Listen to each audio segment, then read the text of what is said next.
चलिए बेटा हम बात करेंगे न्यूमेरिकल। देखिए कुछ और भी न्यूमेरिकल देखते हैं। चैप्टर आपके बारे में पता ही है। चैप्टर का नाम क्या है? न्यूमेरिकल प्रॉब्लम देखेंगे बेटा, न्यूटन्स लॉ ऑफ ग्रेविटेशन।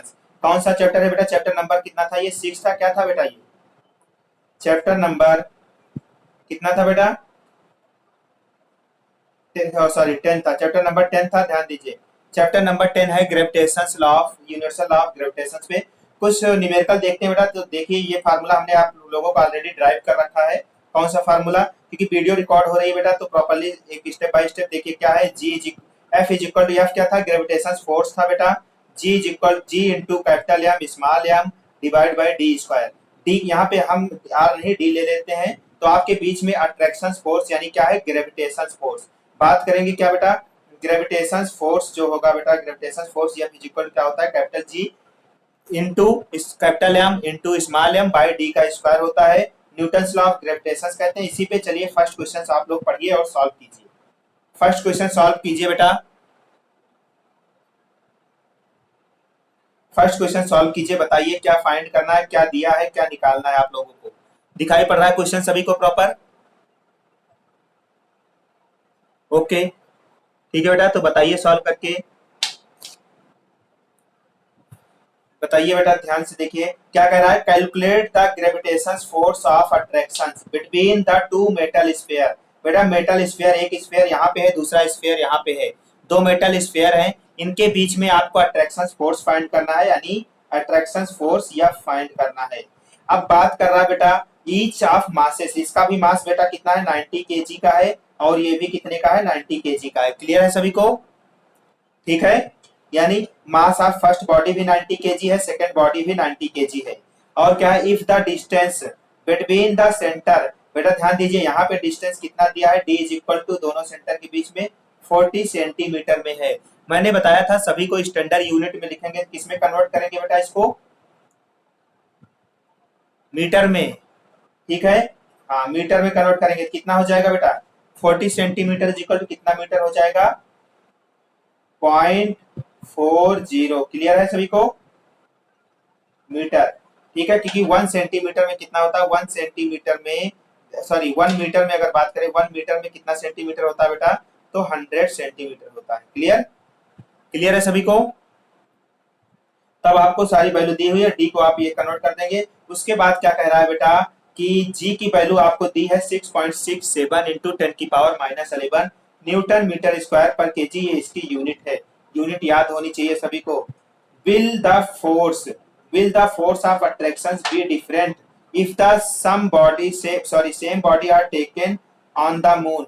आपसे पूछ रहा, पहले तो आप पहले फोर्स बताइए बेटा, फोर्स कितना आएगा आपको? पहले फोर्स फाइंड कीजिए। ये आपको जी भी दे रखा है, एम M1 भी दे रखा है, M2 भी दे रखा है, और टी भी दे रखा है। क्लियर? निकाल सकते हैं फोर्स, आप निकाल सकते हैं ना बेटा?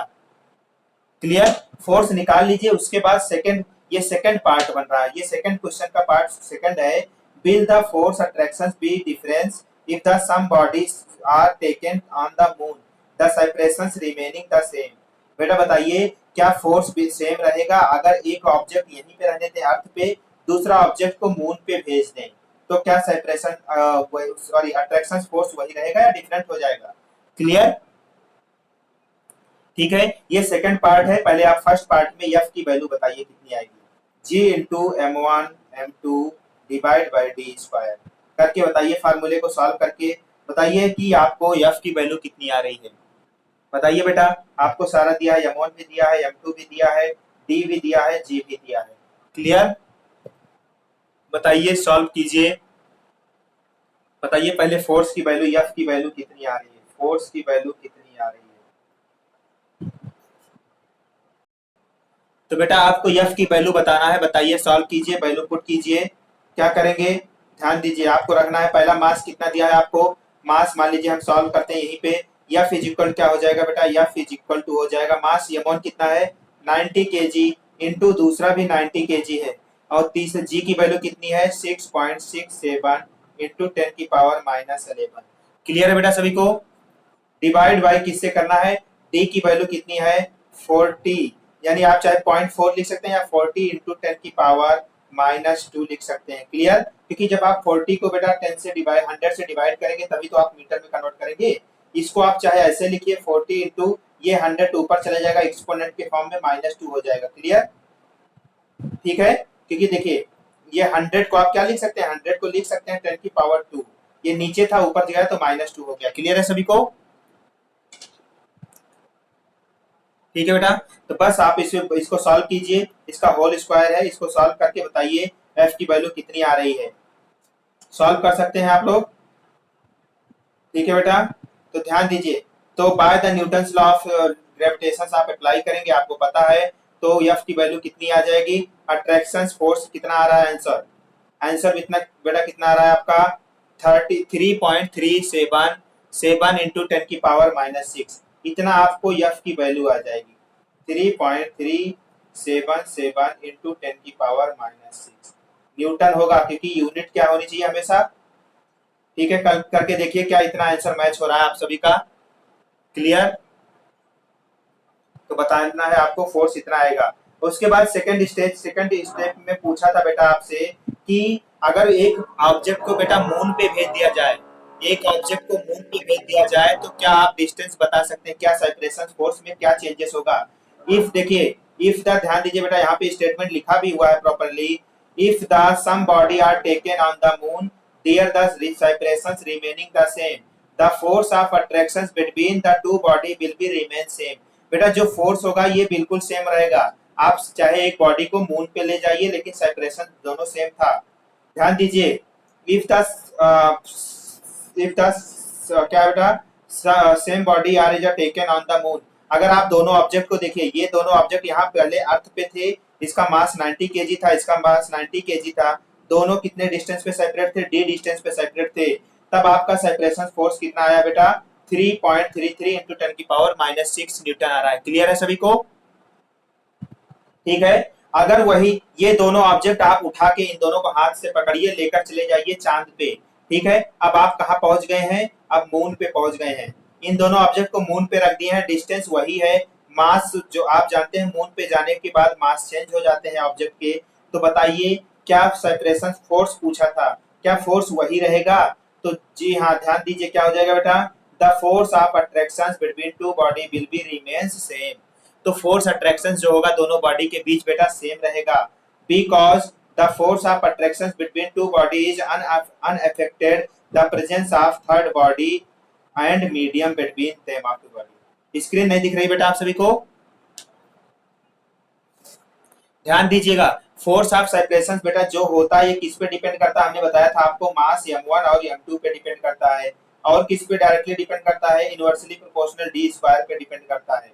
ये इन्हीं दो वैल्यू पे डिपेंड करता है और किसी पे डिपेंड नहीं करता कि इसके बीच में एक मास है दूसरे मास के बीच में यहाँ हवा पानी कुछ और भी भर दीजिए, इससे मतलब नहीं है। ये डिपेंड किससे करता है बेटा, ये डिपेंड मास और इनके बीच के डिस्टेंस पे डिपेंड करता है। क्लियर है सभी को? ठीक है, तो सेपरेशन फोर्स आपको, सेपरेशन फोर्स या फिजिकल टू आपका आ जाएगा 3.37 इंटू 10⁻⁻6 न्यूटन। आ रहा है सभी का? आ रहा है बेटा? तो ध्यान दीजिए, the separation force of two body will be, आप कमेंट में क्या लिख सकते हैं, separation force between two body will be same रहेगा। क्लियर है सभी को बेटा? ठीक है बेटा, तो सेपरेशन फोर्स सेम रहेगा, चेंजेस नहीं होगा। चलिए आगे देखते हैं अगला क्वेश्चन। आप लोग अगला क्वेश्चन इसी तरह सेकंड एग्जांपल आप ट्राई करेंगे, आप देख सकते हैं, आपको क्वेश्चंस को पढ़िए क्या क्या दिया है, आप आसानी से समझ सकते हैं। इसमें भी कह रहा है बेटा, find the gravitation force and attraction between the moon and earth. ध्यान दीजिए, एक मून है दूसरा अर्थ है, सॉरी एक अर्थ है दूसरा मून है, इन दोनों के बीच में सेपरेशन फोर्स निकालना है। ऑफ द मून इज, देखिए क्या दिया है, the mass of moon is 1/81 times of mass of अर्थ। बेटा आपको प्लीज वीडियो बंद कीजिए जो भी चला रहे हैं। बेटा ध्यान दीजिए, मून का मास, ध्यान किसका दिया है, मून का mass, mass of moon and mass of earth को हम एम लिख रहे हैं। ठीक है बेटा, mass of moon and mass of earth कितना दिया है, 1/81 दिया है। क्लियर बेटा, दिखाई पड़ रहा है? तो आपको ये दिया है, मास ऑफ मून और मास ऑफ अर्थ अलग अलग दिया है, 81/81 दिया है times of mass of earth कितना दिया है, मास ऑफ, इसको सॉल्व करेंगे तो आपको मास ऑफ मून मान लीजिए कितना आ रहा है बेटा, मून का मास आएगा 1/81 टाइम्स कितना हो जाएगा, अर्थ के मास के। ठीक है, क्लियर, क्योंकि ये इधर चला जाएगा मल्टीप्लाई में तो आपको ये मिल जाएगी कंडीशन। क्लियर, अब आप जहां ध्यान दीजिए, उसके बाद जी आपको दिया ही है, रेडियस ऑफ मून ऑर्बिट आपको दिया है इतना, मास ऑफ द अर्थ इतना केजी है। ध्यान दीजिए, आपको बताना है कि इसका क्या निकालना है बेटा, आपको find the gravitation force F निकालना है। यहाँ पे मास ऑफ अर्थ भी दिया है, कितना दिया है बेटा, कैपिटल एम कितना दिया है, 6.6 इंटू 10⁴ दिया है। क्लियर, ठीक है बेटा। तो क्या मास आप मून निकाल सकते हैं, मून का मास आप बता सकते हैं कितना होगा, 1/81 इंटू कितना, अर्थ का मास कितना है, इतना है ना। ठीक है बेटा, क्लियर, क्लियर है। मास ऑफ मून हमने शॉर्ट फॉर्म में एमएम लिख दिया। मास ऑफ मून कितना आ जाएगा बेटा, आप इसको सॉल्व कर लीजिए, जो भी वैल्यू आएगी वो क्या हो जाएगा, मास ऑफ मून हो जाएगा। क्लियर है सभी को, क्लियर बेटा। तो मास ऑफ मून इसको सॉल्व करके रख सकते हैं। अब बस आप फार्मूले पे रख दिए, वैल्यू पुट कीजिए, F is equal capital G आपको दिया है, कैपिटल एम अर्थ दिया है, मास ऑफ मून आपने यहाँ से निकाल ही लिया 1/81 इंटू 10⁻10 इंटू 6 इंटू 10⁻24। उसके बाद आप डी आपको दिया ही है, ये डी दिया, डिस्टेंस दिया है ना बेटा, 3.58 इंटू 10⁵ किलोमीटर में है बेटा, मीटर में चेंज करेंगे 10⁻³ का होल स्क्वायर हो जाएगा। क्लियर, क्लियर है सभी को, क्योंकि अगर 10 किलो, ध्यान दीजिए बेटा, अगर किलोमीटर है तो इसको पहले आप मीटर में कन्वर्ट करेंगे, कितना हो जाएगा, 1000 मीटर हो जाएगा। क्लियर है सभी को बेटा, बस आप सॉल्व करके बताइए, सॉल्व कर सकते हैं ना, सॉल्व करके बताइए आंसर कितना आएगा, फटाफट बताइए। क्वेश्चन लिख लीजिए, क्वेश्चन में कॉपी कर लीजिए, क्या क्या दिया है, मास ऑफ मून आपको 1 इतना टाइम्स ऑफ मास ऑफ अर्थ दिया है, और मास ऑफ अर्थ आपको रेडियस दिया है इतना, जी की वैल्यू इतनी दी है, मास ऑफ अर्थ भी दिया है बेटा आपको। आप आसानी से सारी सभी वैल्यू पुट कीजिए और क्वेश्चन को सॉल्व करके बताइए कितना आंसर आएगा। क्लियर बेटा, सॉल्व हो जाएगा बेटा आप सभी से, ओके, सॉल्व करके बताइए। एफ की वैल्यू बताइए, फार्मूला आप जानते हैं, G capital M small M divide by small D square, क्या था, F is equal to,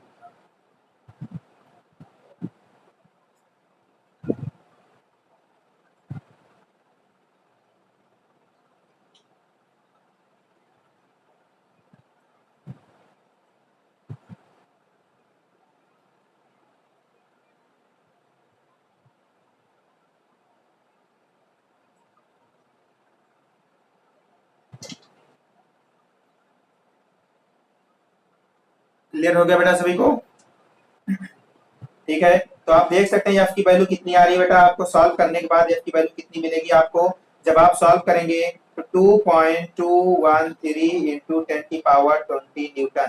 solve करने में थोड़ा आपको कॉम्प्लिकेशन हो सकता है, और ध्यान दीजिए अगर कहीं पे ऐसे मिले 10⁻12 इंटू 10⁻−10, तो आपको मैंने बताया था बेस सेम है तो एक्सपोनेंट का रूल क्या होता है, पावर ऐड हो जाती है। क्लियर बेटा, क्लियर है, ठीक है। तो क्या हो जाएगा, 10⁻12 यानी क्या हो जाएगा बेटा, 10 क्या हो जाएगा, 2 बचेगा। क्लियर, 10⁻2। इसी तरह आप सॉल्व करेंगे तो यहाँ पे आपको आंसर आएगा 2.213 इंटू 10⁻20 आ रहा है, ध्यान दिया 2 नहीं है 20 है। क्लियर है बेटा सभी को, क्लियर। तो आप आसानी से सॉल्व कर सकते हैं, क्वेश्चन नोट कर लिया था ना आप लोगों ने, ठीक है बेटा। तो ग्रेविटेशन लॉ के ये न्यूमेरिकल आपने सॉल्व कर लिया, आई होप आप सभी को समझ में आ गया होगा। अगर अगले न्यूमेरिकल की एक न्यूमेरिकल और भी दिया है, इसको भी अगर आप सॉल्व करना चाहते हैं तो आप देख लीजिए, क्वेश्चंस देखिए, पढ़ लीजिए। 2 बॉडी है बेटा जिसका मास आपको 5 इतना और इतना केजी है, एक दूसरे से कितनी दूरी पे रखी हुई है, इतने डिस्टेंस पे रखी हुई है, सेपरेट किए गई हैं।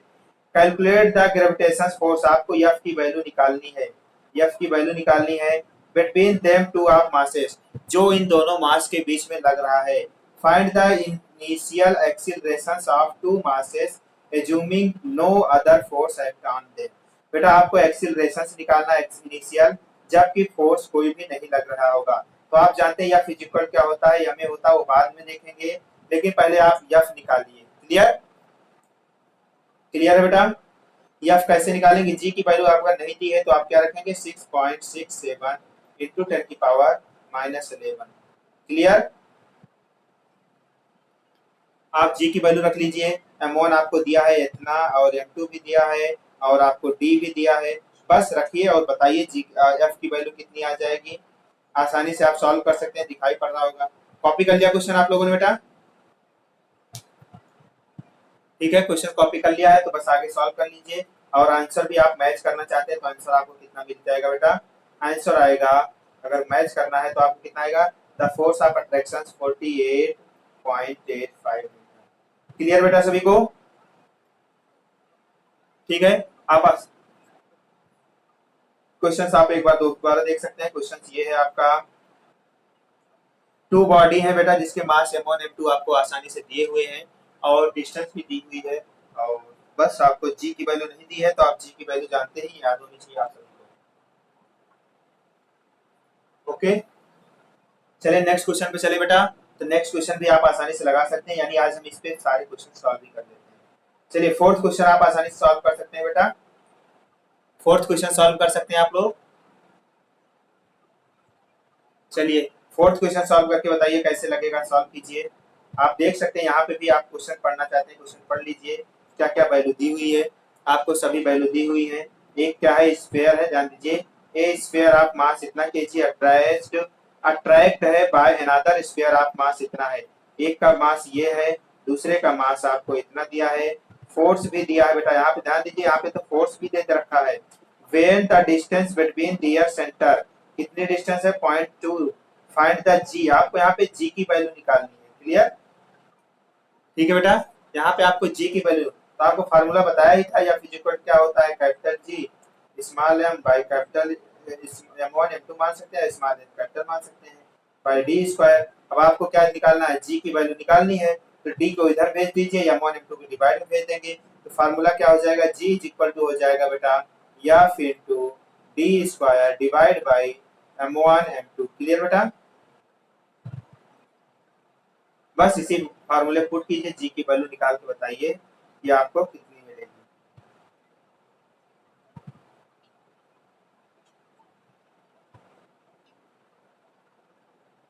क्या बेटा?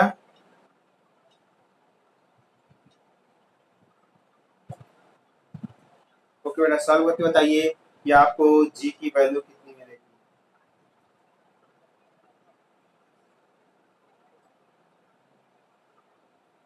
किसी का सॉल्व हो पा रहा है बेटा?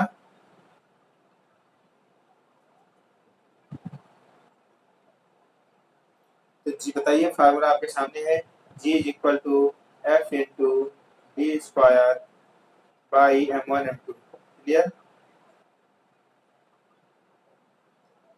ओके बेटा, तो बस चलिए आगे चलते हैं। तो इसी तरह आप सॉल्व कर सकते हैं, आपको सारी वैल्यू दी हुई है तो फार्मूला सेम ही है, वही लगाएंगे, यूनिवर्सल ऑफ ग्रेविटेशन। इसमें क्वेश्चन नंबर 5 भी है, आपको दिखाई पड़ना होगा। क्वेश्चन नंबर 5 भी बिल्कुल सिंपल है। आपसे पूछा है फाइंड द जी की वैल्यू, इसमें भी किसकी वैल्यू पूछा है बेटा? आपसे जी की वैल्यू पूछ रहा है। क्लियर? आपको जी की वैल्यू निकालनी है, निकल जाएगा बेटा। ओके बेटा, और ध्यान दीजिए, आप आसानी से सॉल्व करते हैं जी की value. When the distance between their the centre, centre distance आपको पता है कितना है बेटा? 0.2 मीटर। क्लियर?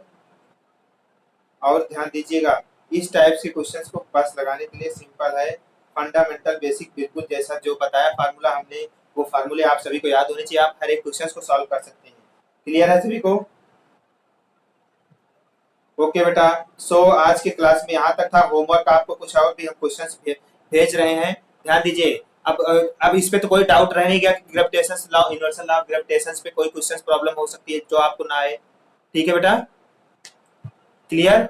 तो आप एग्जांपल नंबर 6 भी लगा सकते हैं, आप देख रहे होंगे एग्जांपल नंबर 6 को आप सॉल्व कर सकते हैं, तो लगा सकते हैं आप लोग। ठीक है, लगाना चाहते हैं तो ठीक है। तो एग्जांपल नंबर 6 भी आप कॉपी कर सकते हैं, इंपॉर्टेंट है। इसी तरह काफी सारे एग्जांपल्स हैं।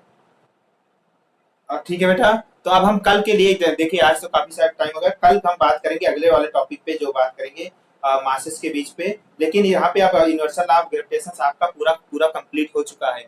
क्लियर है बेटा सभी को?